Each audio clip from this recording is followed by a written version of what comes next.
Bible says heaven is beyond imagination. But what if I told you the Bible actually gives us the exact size?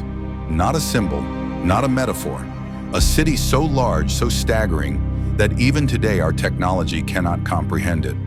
This is the New Jerusalem, God's eternal dwelling place, and its scale will leave you breathless, but also challenge how you see your God, your life, and your society. Revelation 21 describes this holy city descending out of heaven, shining with the glory of God. And then the angel does something shocking. He measures it. The city lies 4 square. Its length, breadth, and height are equal. 12,000 stadia, that's 1,500 miles long, 1,500 miles wide, and 1,500 miles high.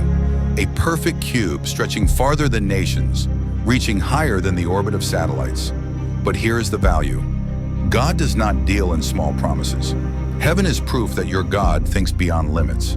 His plans for you are not small, His kingdom is not small, and His vision for humanity is not small. The measurements themselves are a message. Do not limit what I can do in your life. To understand this size, picture Earth. The New Jerusalem would cover half of the United States. It would stretch from London to Moscow, or from Miami to Toronto. And then, look upward. It rises 1,500 miles into the sky, far beyond the International Space Station. Now pause. Why would God prepare something this massive? Because His salvation was never meant for just a handful of people. It was always global. Every tribe, tongue, and nation, billions upon billions of souls. Heaven's size reveals the heart of God. He wants to save more than we dare to imagine. This should shake how we see society. If God's plan is this global, why do we still think so small? But the height is the true mystery. A city 1,500 miles high. Why? Jesus said in John 14:2, "In my Father's house are many mansions. I go to prepare a place for you." Imagine if each floor was just 1 mile high. That would mean over 1 trillion levels, each one larger than the surface of modern nations. Enough room for every believer across all history, with space left over. Here's the lesson. God has already prepared your place. This isn't myth. This isn't allegory. This is reality. Your eternal citizenship is waiting. So the question is not, will there be space for me? The question is, am I preparing myself to enter? Revelation describes its beauty.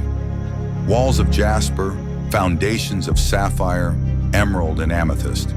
12 gates, each one a single pearl, and streets of gold so pure they look like transparent glass.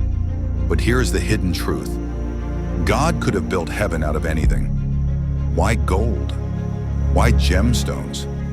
Because heaven is not built for survival. It is built for glory. On earth, we fight for wealth. In heaven, wealth is pavement under your feet. The value here is this. Never measure your life by earthly riches.